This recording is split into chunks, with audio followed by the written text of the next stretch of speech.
So Varahi silk లో ఇప్పుడు నేను వేసుకున్న శారీ వచ్చేసి ఆర్గాన్జా టిష్యూలో ముడి వర్క్ వచ్చిందండి. సెల్ఫ్ ప్రింట్ కూడా వచ్చింది. బార్డర్స్ కి ఎంత బాగుందో చూసారా, చాలా చాలా కంఫర్టబుల్. చూడండి స్టెప్స్ మనం ఎంత ఈజీగా పెట్టుకుంటే అంత ఈజీగా వస్తుంది. అండ్ ఇక్కడున్న వర్క్ ని చూస్తే దీన్ని ముడి వర్క్ అంటారంటండి. ఇంకో సైడ్ చూస్తే మనకి అర్థమవుతుంది ఈ వర్క్ స్పెషాలిటీ ఏంటో. టిష్యూ శారీకి కొంచెం డిఫరెంట్ ని, కొంచెం ట్రెండ్ ని అద్దేటట్టు చేశారు ఈ శారీని. అండ్ బార్డర్ కూడా ఆల్రెడీ ప్రింట్ వేసి బ్యూటీ ప్రింట్ వర్క్ మనకు మొత్తం వచ్చి డిఫరెన్షియేట్ చేస్తున్నారు. సో ట్రెండ్ కి తగ్గట్టుగా ఉండాలి అని చెప్పేసి. సో ఓవరాల్ గా మనకి శారీ అంతా కూడా లైట్ గ్రీన్ గోల్డ్ మిక్స్ అన్నట్టుగా అనిపిస్తుంది. పళ్ళు కూడా చూడండి ఎంత బాగుందో.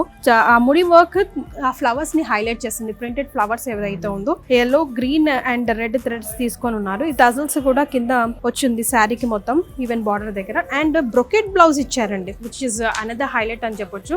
ప్లెయిన్ గా బ్రొకెట్ బ్లౌజ్ తీసుకొని హ్యాండ్స్ కి మాత్రమే ఈ ముడి వర్క్ ని హైలైట్ చేస్తూ స్టిచ్ చేయించుకుంటే కనుక yes this is like very very beautiful. ఇక్కడంతా కూడా ముడి వర్క్ కూడా ఇచ్చారు yellow, green and red thread తో. కాంబో శారీ కాబట్టి 2 కలర్స్ ఉంటాయి, which is one of it is this and ఇంకొక కలర్ నేను మీకు ఇప్పుడు చూపిస్తాను. So first shade of pink అని చెప్పొచ్చు. So first shade of pink colour combination లో శారీ ఉంది. సేమ్ ఈ శారీకి ఎలా అయితే ముడి వర్క్ ఇచ్చున్నారో సేమ్ ప్యాటర్న్ ఉంటుంది. కాకపోతే 2 కలర్స్ మాత్రమే ఉంటాయి. 2 కలర్స్ మాత్రం నేను వేసుకున్న ప్యాటర్న్ కి ఉన్నాయి. కాకపోతే టిష్యూలోనే నెంబర్ ఆఫ్ వెరైటీస్ మనం వారాహి సిల్క్స్ లో చూడొచ్చు. ఇలాంటి కలెక్షన్ కోసం మీరు తప్పకుండా విజిట్ చేయాల్సిన store Varahi silks, Jubilee hills, road number 36, Varahi silks, KBHP, road number 1, Kukatpally.